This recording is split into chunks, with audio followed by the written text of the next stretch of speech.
नमस्कार। आज की कहानी है अग्नि समाधि, जिनके लेखक हैं मुंशी प्रेमचंद। आइए कहानी शुरू करते हैं।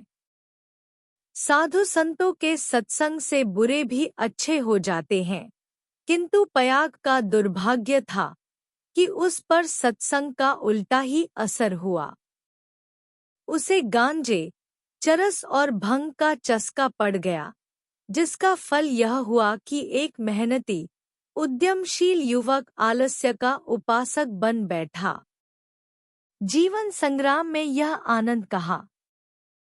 किसी वटवृक्ष के नीचे धूनी जल रही है, एक जटाधारी महात्मा विराज रहे हैं, भक्तजन उन्हें घेरे बैठे हुए हैं और तिल तिल पर चरस के दम लग रहे हैं। बीच बीच में भजन भी हो जाते हैं। मजूरी धातुरी में यह स्वर्ग सुख कहा। चिलम भरना पयाग का काम था। भक्तों को परलोक में पुण्यफल की आशा थी। पयाग को तत्काल फल मिलता था। चिलमों पर पहला हक उसी का होता था। महात्माओं के श्रीमुख से भगवत चर्चा सुनते हुए वह आनंद से विह्वल हो उठता था। उस पर आत्मविस्मृति सी छा जाती थी। वह सौरभ, संगीत और प्रकाश से भरे हुए एक दूसरे ही संसार में पहुंच जाता था। इसलिए जब उसकी स्त्री रुक्मिन रात के 10-11 बज जाने पर उसे बुलाने आती, तो पयाग को प्रत्यक्ष क्रूर अनुभव होता। संसार उसे कांटों से भरा हुआ जंगल सा दिखता, विशेषत जब घर आने पर उसे मालूम होता कि अभी चूल्हा नहीं जला और चनेचबेने की कुछ फिक्र करनी है। वह जाति का भर था। गांव की चौकीदारी उसकी मीरास थी। 2 रुपए और कुछ आने वेतन मिलता था। वर्दी और साफा मुफ्त। काम था सप्ताह में 1 दिन थाने जाना, वहां अफसरों के द्वार पर झाड़ू लगाना, अस्तबल साफ करना, लकड़ी चीरना। पयाग रक्त के घूंट पी पी कर ये काम करता, क्योंकि अवज्ञा शारीरिक और आर्थिक दोनों ही दृष्टि से महंगी पड़ती थी। आंसू यों पूछते थे कि चौकीदारी में यदि कोई काम था तो इतना ही, और महीने में 4 दिन के लिए 2 रुपए और कुछ आने कम न थे। फिर गांव में भी अगर बड़े आदमियों पर नहीं तो नीचों पर रोब था। वेतन पेंशन थी, और जब से महात्माओं का संपर्क हुआ, वह पयाग के जेब खर्च की मद में आ गई। अतएव जीविका का प्रश्न दिनोंदिन चिंतोत्पादक रूप धारण करने लगा। इन सत्संगों के पहले यह दंपति गांव में मजदूरी करता था। रुक्मिन लकड़ियां तोड़कर बाजार ले जाती, पयाग कभी आरा चलाता, कभी हल जोतता, कभी पुर हाँकता। जो काम सामने आ जाए उसमें जुट जाता था। हंसमुख, श्रमशील, विनोदी, निर्द्वंद्व आदमी था, और ऐसा आदमी कभी भूखों नहीं मरता। उस पर नम्र इतना कि किसी काम के लिए नहीं न करता। किसी ने कुछ कहा और वह अच्छा भैया कहकर दौड़ा। इसलिए उसका गांव में मान था। इसी की बदौलत निरुद्यम होने पर भी 2-3 साल उसे अधिक कष्ट न हुआ। दोनों जून की तो बात ही क्या, जब महतों को यह रिद्धि न प्राप्त थी, जिनके द्वार पर बैलों की 3-3 जोड़ियां बंधाती थी, तो पयाग किस गिनती में था। हाँ, 1 जून की दाल रोटी में संदेह न था। परंतु अब यह समस्या दिन पर दिन विषमतर होती जाती थी। उस पर विपत्ति यह थी कि रुक्मिन भी अब किसी कारण से उसकी पतिपरायण, उतनी सेवाशील, उतनी तत्पर न थी। नहीं, उतनी प्रगल्भता और वाचालता में आश्चर्यजनक विकास होता जाता था। अतएव पयाग को किसी ऐसी सिद्धि की आवश्यकता थी जो उसे जीविका की चिंता से मुक्त कर दे और वह निश्चिंत होकर भगवत भजन और साधु सेवा में प्रवृत्त हो जाए। एक दिन रुक्मिन बाजार में लकड़ियां बेचकर लौटी तो पयाग ने कहा, ला कुछ पैसे मुझे दे दे, दम लगा आऊं। रुक्मिन ने मुंह फेर कर कहा, दम लगाने की ऐसी चाट है तो काम क्यों नहीं करते? क्या आजकल कोई बाबा नहीं है, जाकर चिलम भरो। पयाग ने त्योरी चढ़ाकर कहा, भला चाहती है तो पैसे दे दे, नहीं तो इस तरह तंग करेगी तो एक दिन कहीं चला जाऊंगा, तब रोएगी। रुक्मिन अंगूठा दिखाकर बोली, रोए मेरी बला, तुम रहते ही हो तो कौन सोने का कौर खिला देते हो? अब भी छाती फाड़ती हूँ, तब भी छाती फाड़ूंगी। तो अब यही फैसला है। हाँ हाँ, कह तो दिया, मेरे पास पैसे नहीं हैं। गहने बनवाने के लिए पैसे हैं और मैं 4 पैसे मांगता हूँ तो यूं जवाब देती है। रुक्मिन तिनक कर बोली, गहने बनवाती हूँ तो तुम्हारी छाती क्यों फटती है? तुमने तो पीतल का छल्ला भी नहीं बनवाया, या इतना भी नहीं देखा जाता? पयाग उस दिन घर न आया।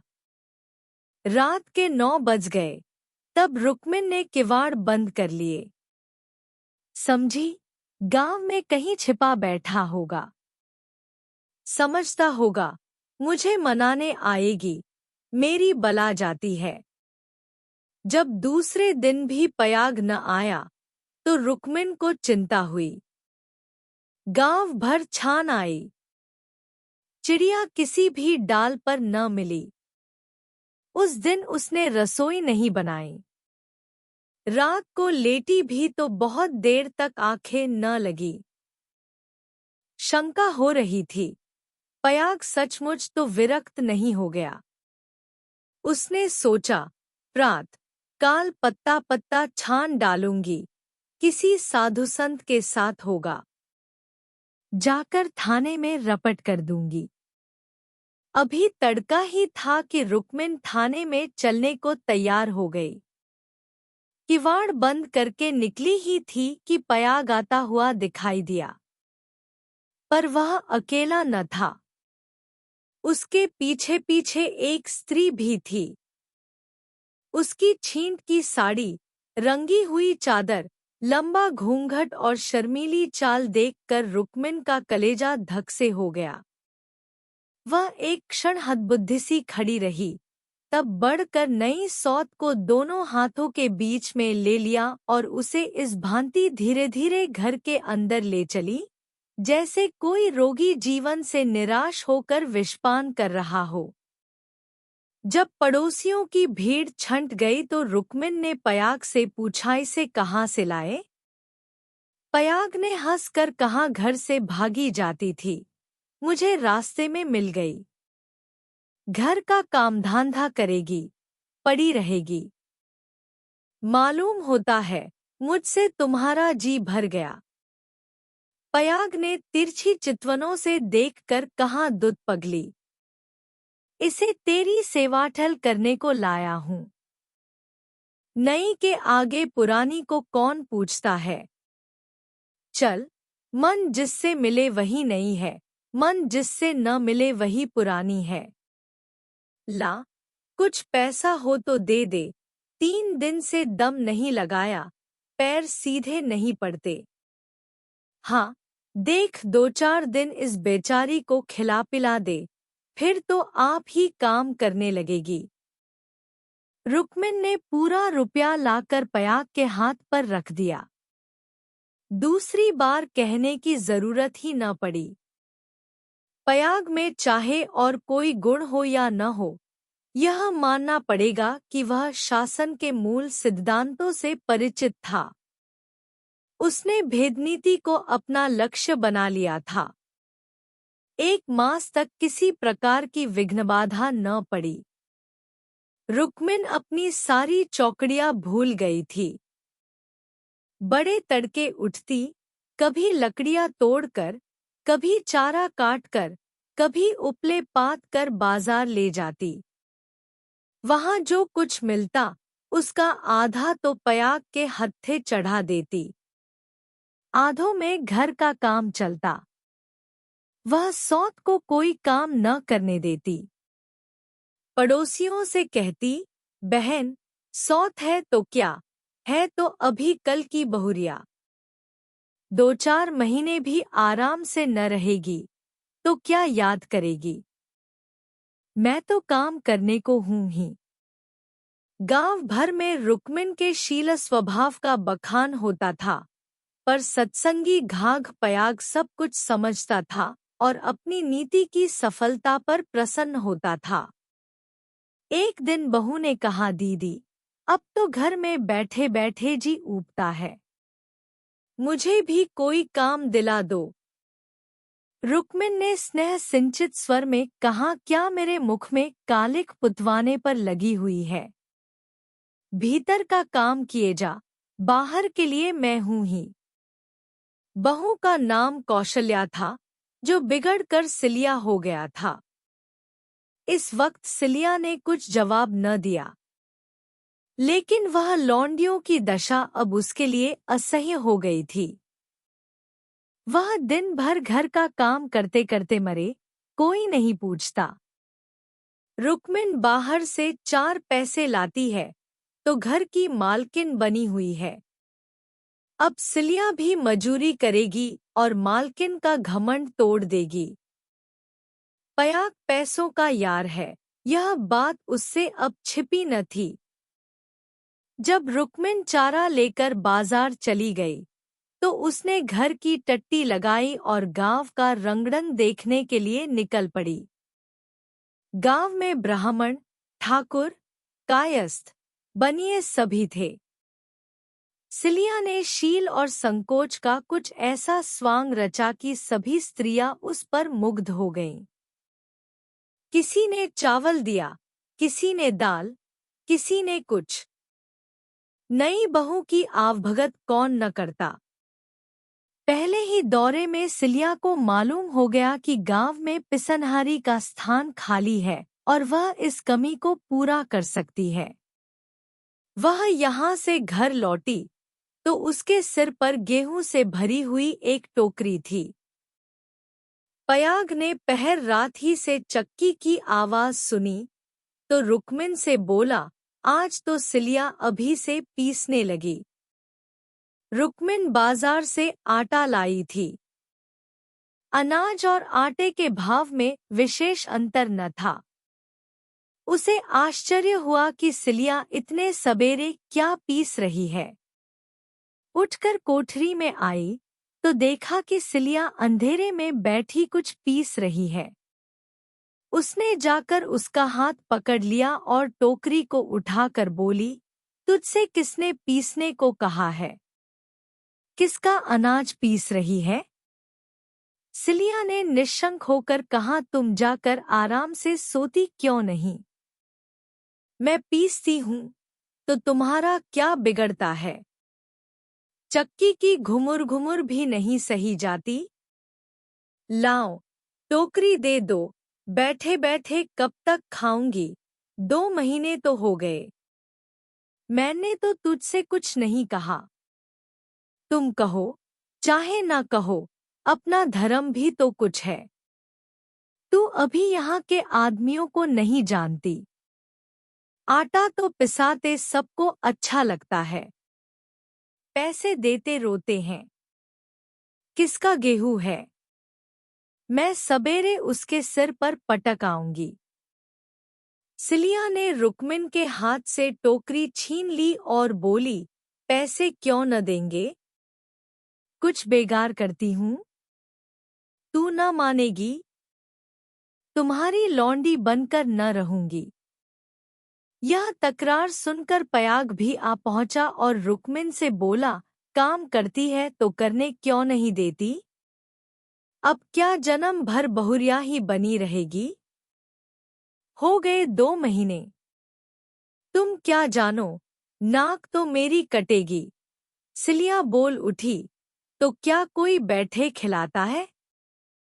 चौका बर्तन, झाड़ू भारू, रोटी पानी, पीसना कूटना, यह कौन करता है? पानी खींचते खींचते मेरे हाथों में गड्ढे पड़ गए। मुझसे अब सारा काम न होगा। पयाग ने कहा तो तू ही बाजार जाया कर। घर का काम रहने दे। रुक्मिन कर लेगी। रुक्मिन ने आपत्ति की, ऐसी बात मुंह से निकालते लाज नहीं आती? 3 दिन की बहुरिया बाजार में घूमेगी तो संसार क्या कहेगा? सिलिया ने आग्रह करके कहा, संसार क्या कहेगा? क्या कोई ऐब करने जाती हूँ? सिलिया की डिग्री हो गई। आधिपत्य रुक्मिन के हाथ से निकल गया। सिलिया की अमलदारी हो गई। जवान औरत थी। गेहूं पीस कर उठी तो औरों के साथ घास छीलने चली गई और इतनी घास छीली कि सब दंग रह गई। गट्ठा उठाए न उठता था। जिन पुरुषों को घास छीलने का बड़ा अभ्यास था, उनसे भी उसने बाजी मार ली। यह गट्ठा 12 आने का बिका। सिलिया ने आटा, चावल, दाल, तेल, नमक, तरकारी, मसाला सब कुछ लिया और 4 आने बचा भी लिए। रुक्मिन ने समझ रखा था कि सिलिया बाजार से 2-4 आने पैसे लेकर लौटेगी तो उसे डांटूंगी और दूसरे दिन से फिर बाजार जाने लगूंगी। फिर मेरा राज्य हो जाएगा। पर यह सामान देखे तो आंखें खुल गईं। पयाग खाने बैठा तो मसालेदार तरकारी का बखान करने लगा। महीनों से ऐसी स्वादिष्ट वस्तु मयस्सर न हुई थी। बहुत प्रसन्न हुआ। भोजन करके वह बाहर जाने लगा तो सिलिया बरोठे में खड़ी मिल गई। बोला, आज कितने पैसे मिले? 12 आने मिले थे। सब खर्च कर डाले? कुछ बचे हों तो मुझे दे दे। सिलिया ने बचे हुए 4 आने पैसे दे दिए। पयाग पैसे खनखनाता हुआ बोला, तूने तो आज मालामाल कर दिया। रुक्मिन तो 2-4 पैसों ही में टाल देती थी। मुझे गाड़ कर रखना थोड़े ही है। पैसा खाने पीने के लिए है कि गाड़ने के लिए? अब तू ही बाजार जाया कर। रुक्मिन घर का काम करेगी। रुक्मिन और सिलिया में संग्राम छिड़ गया। सिलिया पयाग पर अपना आधिपत्य जमाए रखने के लिए जान तोड़कर परिश्रम करती। पहर रात ही से उसकी चक्की की आवाज कानों में आने लगती। दिन निकलते ही घास लाने चली जाती और जरा देर सुस्ता कर बाजार की राह लेती। वहां से लौटकर भी वह बेकार न बैठती। कभी सन काटती, कभी लकड़ियां तोड़ती। रुक्मिन उसके प्रबंध में बराबर ऐब निकालती और जब अवसर मिलता तो गोबर बटोर कर उपले पातती और गांव में बेचती। पयाग के दोनों हाथों में लड्डू थे। स्त्रियां उसे अधिक से अधिक पैसे देने और स्नेह का अधिकांश देकर अपने अधिकार में लाने का प्रयत्न करती रहतीं, पर सिलिया ने कुछ ऐसी दृढ़ता से आसन जमा लिया था कि किसी तरह हिलाए न हिलती थी। यहाँ तक कि एक दिन दोनों प्रतियोगियों में खुल्लम खुल्ला ठन गई। एक दिन सिलिया घास लेकर लौटी तो पसीने से तर थी। फागुन का महीना था, धूप तेज थी। उसने सोचा, नहा कर तब बाजार जाऊंगी। घास द्वार पर ही रखकर वह तालाब में नहाने चली गई।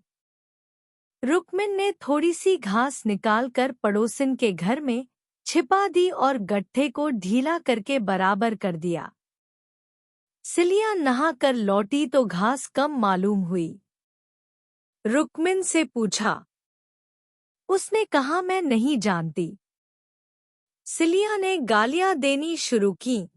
जिसने मेरी घास छुई हो, उसकी देह में कीड़े पड़े, उसके बाप और भाई मर जाए, उसकी आंखें फूट जाए।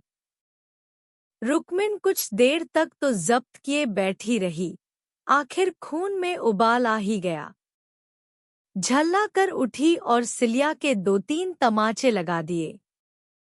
सिलिया छाती पीट पीट कर रोने लगी। सारा मोहल्ला जमा हो गया। सिलिया की सुबुद्धि और कार्यशीलता सभी की आंखों में खटकती थी। वह सबसे अधिक घास क्यों छीलती है, सबसे ज्यादा लकड़ियां क्यों लाती है, इतने सबेरे क्यों उठती है, इतने पैसे क्यों लाती है। इन कारणों ने उसे पड़ोसियों की सहानुभूति से वंचित कर दिया था। सब उसी को बुरा भला कहने लगी। मुट्ठी भर घास के लिए इतना ऊधम मचा डाला, इतनी घास तो आदमी झाड़ कर फेंक देता है। घास न हुई, सोना हुआ। तुझे तो सोचना चाहिए था कि अगर किसी ने ले ही लिया तो है तो गाँव घर ही का, बाहर का कोई चोर तो आया नहीं। तूने इतनी गालियां दी तो किसको दी? पड़ोसियों ही को तो। संयोग से उस दिन पयाग थाने गया हुआ था। शाम को थकामांदा लौटा तो सिलिया से बोला, ला कुछ पैसे दे तो दम लगा आऊं, थक कर चूर हो गया हूं। सिलिया उसे देखते ही हाय हाय करके रोने लगी। पयाग ने घबरा कर पूछा, क्या हुआ, क्यों रोती है? कहीं गमी तो नहीं हो गई? नहर से कोई आदमी तो नहीं आया? अब इस घर में मेरा रहना न होगा, अपने घर जाऊंगी। अरे कुछ मुंह से तो बोल, हुआ क्या? गांव में किसी ने गाली दी है? किसने गाली दी है? घर फूंक दूं, उसका चालान करवा दूं। सिलिया ने रो रो कर सारी कथा कह सुनाई। पयाग पर आज थाने में खूब मार पड़ी थी, झल्लाया हुआ था। वह कथा सुनी तो देह में आग लग गई। रुक्मिन पानी भरने गई थी। वह अभी घड़ा भी न रखने पाई थी कि पयाग उस पर टूट पड़ा और मारते मारते बेदम कर दिया। वह मार का जवाब गालियों से देती थी और पयाग हर एक गाली पर और झल्ला झल्ला कर मारता था। यहाँ तक कि रुक्मिन के घुटने फूट गए, चूड़ियां टूट गईं। सिलिया बीच बीच में कहती जाती थी, वाह रे तेरा दीदा, वाह रे तेरी जबान, ऐसी तो औरत ही नहीं देखी। औरत काहे को, डाइन है, जरा भी मुंह में लगाम नहीं। किंतु रुक्मिन उसकी बातों को मानो सुनती ही न थी। उसकी सारी शक्ति पयाग को कोसने में लगी हुई थी। पयाग मारते मारते थक गया, पर रुक्मिन की जबान न थकी। बस यही रट लगी हुई थी, तू मर जा, तेरी मिट्टी निकले, तुझे भवानी खाया, तुझे मिर्गी आए। पयाग रह रह कर क्रोध से तिलमिला उठता और आकर 2-4 लाते जमा देता। पर रुक्मिन को अब शायद चोट ही न लगती थी।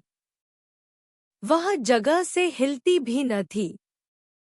सिर के बाल खोले जमीन पर बैठी इन्हीं मंत्रों का पाठ कर रही थी। उसके स्वर में अब क्रोध न था, केवल एक उन्मादमय प्रवाह था। उसकी समस्त आत्मा हिंसा कामना की अग्नि से प्रज्वलित हो रही थी। अंधेरा हुआ तो रुक्मिन उठकर एक ओर निकल गई, जैसे आंखों से आंसू की धार निकल जाती है। सिलिया भोजन बना रही थी। उसने उसे जाते देखा भी, पर कुछ पूछा नहीं। द्वार पर पयाग बैठा चिलम पी रहा था। उसने भी कुछ न कहा। जब फसल पकने लगती थी तो 1.5-2 महीने तक पयाग को हार की देखभाल करनी पड़ती थी। उसे किसानों से दोनों फसलों पर हल पीछे कुछ अनाज बंधा हुआ था। माघी में वह हार के बीच में थोड़ी सी जमीन साफ करके एक मड़ैया डाल लेता था और रात को खा पी कर आग, चिलम और तमाखूचस लिए हुए इसी मड़ैया में जाकर पड़ा रहता था। चैत के अंत तक उसका यही नियम रहता था। आजकल वही दिन थे। फसल पकी हुई तैयार खड़ी थी। 2-4 दिन में कटाई शुरू होने वाली थी। पयाग ने 10 बजे रात तक रुक्मिन की राह देखी। फिर यह समझकर कि शायद किसी पड़ोसिन के घर सो रही होगी, उसने खा पी कर अपनी लाठी उठाई और सिलिया से बोला, किवाड़ बंद कर ले, अगर रुक्मिन आए तो खोल देना और मना जुना कर थोड़ा बहुत खिला देना। तेरे पीछे आज इतना तूफान हो गया, मुझे न जाने इतना गुस्सा कैसे आ गया। मैंने उसे कभी फूल की छड़ी से भी न छुआ था। कहीं बोड़धांस न मरी हो तो कल आफत आ जाए। सिलिया बोली, न जाने वह आएगी कि नहीं। मैं अकेली कैसे रहूंगी, मुझे डर लगता है। तो घर में कौन रहेगा? सूना घर पाकर कोई लोटा थाली उठा ले जाए तो? डर किस बात का है? फिर रुक्मिन तो आती ही होगी। सिलिया ने अंदर से टट्टी बंद कर ली। पयाग हार की ओर चला। चरस की तरंग में यह भजन गाता जाता था। ठगिनी, क्या नैना झमकावे, कद्दू काट मृदंग बनावे, नींबू काट मजीरा, 5 तरोई मंगल गावे, नाचे बालम खीरा। रूपा पहिर के रूप दिखावे, सोना पहिर रिझावे, गले डाल तुलसी की माला, 3 लोग भरमावे। ठगिनी। सहसा सिवाने पर पहुंचते ही उसने देखा कि सामने हार में किसी ने आग जलाई। एक क्षण में एक ज्वाला सी दहक उठी। उसने चिल्लाकर पुकारा, कौन है वहां? अरे, यह कौन आग जलाता है? ऊपर उठती हुई ज्वालाओं ने अपनी आग्नेय जहना से उत्तर दिया। अब पयाग को मालूम हुआ कि उसकी मड़ैया में आग लगी हुई है। उसकी छाती धड़कने लगी। इस मड़ैया में आग लगाना रुई के ढेर में आग लगाना था। हवा चल रही थी। मड़ैया के चारों ओर एक हाथ हटकर पकी हुई फसल की चादर सी बिछी हुई थी। रात में भी उनका सुनहरा रंग झलक रहा था। आग की एक लपट, केवल एक जरासी चिंगारी सारे हार को भस्म कर देगी। सारा गांव तबाह हो जाएगा। इसी हार से मिले हुए दूसरे गांव के भी हार थे, वे भी जल उठेंगे। ओह! लपटें बढ़ती जा रही हैं। अब विलंब करने का समय न था। पयाग ने अपना उपला और चिलम वहीं पटक दिया और कंधों पर लोहबंद लाठी रखकर बेतहाशा मड़ैया की तरफ दौड़ा। मेड़ों से जाने में चक्कर था, इसलिए वह खेतों में से होकर भागा जा रहा था। प्रति क्षण ज्वाला प्रचंडतर होती जाती थी और पयाग के पांव और तेजी से उठ रहे थे। कोई तेज घोड़ा भी इस वक्त उसे पा न सकता था। अपनी तेजी पर उसे स्वयं आश्चर्य हो रहा था। जान पड़ता था, पांव भूमि पर पड़ते ही नहीं। उसकी आंखें मड़ैया पर लगी हुई थी। दाहिने बाएं से और कुछ न सूझता था। इसी एकाग्रता ने उसके पैरों में पर लगा दिए थे। न दम फूलता था, न पांव थकते थे। 3-4 फरलांग उसने 2 मिनट में तय कर लिए और मड़ैया के पास जा पहुंचा। मड़ैया के आसपास कोई न था। किसने यह कर्म किया है? यह सोचने का मौका न था। उसे खोजने की तो बात ही और थी। पयाग का संदेह रुक्मिन पर हुआ, पर यह क्रोध का समय न था। ज्वालाएं कुचाली बालकों की भांति ठट्ठा मारती, धक्कम धक्का करतीं, कभी दाहिनी और लपकतीं और कभी बाईं तरफ। बस ऐसा मालूम होता था कि लपट अब खेत तक पहुंची, अब पहुंची। मानो ज्वालाएं आग्रहपूर्वक क्यारियों की ओर बढ़ती और असफल होकर दूसरी बार फिर दूने वेग से लपकती थी। आग कैसे बुझे? लाठी से पीटकर बुझाने का गौ न था। वह तो निरी मूर्खता थी। फिर क्या हो? फसल जल गई तो फिर वह किसी को मुंह न दिखा सकेगा। गांव में कोहरा मच जाएगा, सर्वनाश हो जाएगा। उसने ज्यादा नहीं सोचा। गवारों को सोचना नहीं आता। पयाग ने लाठी संभाली, जोर से एक छलांग मारकर आग के अंदर मड़ैया के द्वार पर जा पहुंचा। जलती हुई मड़ैया को अपनी लाठी पर उठाया और उसे सिर पर लिए सबसे चौड़ी मेड़ पर गांव की तरफ भागा। ऐसा जान पड़ा मानो कोई अग्नियान हवा में उड़ता चला जा रहा है। फूस की जलती हुई धाज्जियां उसके ऊपर गिर रही थी, पर उसे इसका ज्ञान तक न होता था। एक बार एक मूठा अलग होकर उसके हाथ पर गिर पड़ा। सारा हाथ भुन गया, पर उसके पांव पल भर भी नहीं रुके। हाथों में जरा भी हिचक न हुई। हाथों का हिलना खेती का तबाह होना था। पयाग की ओर से अब कोई शंका न थी। अगर भय था तो यही कि मड़ैया का वह केंद्र भाग जहां लाठी का कुंदा डालकर पयाग ने उसे उठाया था, न जल जाए, क्योंकि छेद के फैलते ही मड़ैया उसके ऊपर आ गिरेगी और अग्निस्माधि में मग्न कर देगी। पयाग यह जानता था और हवा की चाल से उड़ा चला जाता था। 4 फरलांग की दौड़ है। मृत्यु अग्नि का रूप धारण किए हुए पयाग के सर पर खेल रही है और गांव की फसल पर। उसकी दौड़ में इतना वेग है कि ज्वालाओं का मुंह पीछे को फिर गया है और उसकी दाहक शक्ति का अधिकांश वायु से लड़ने में लग रहा है। नहीं तो अब तक बीच में आग पहुंच गई होती और हाहाकार मच गया होता। एक फरलांग तो निकल गया। पयाग की हिम्मत ने हार नहीं मानी। वह दूसरा फरलांग भी पूरा हो गया। देखना पयाग, 2 फरलांग की और कसर है।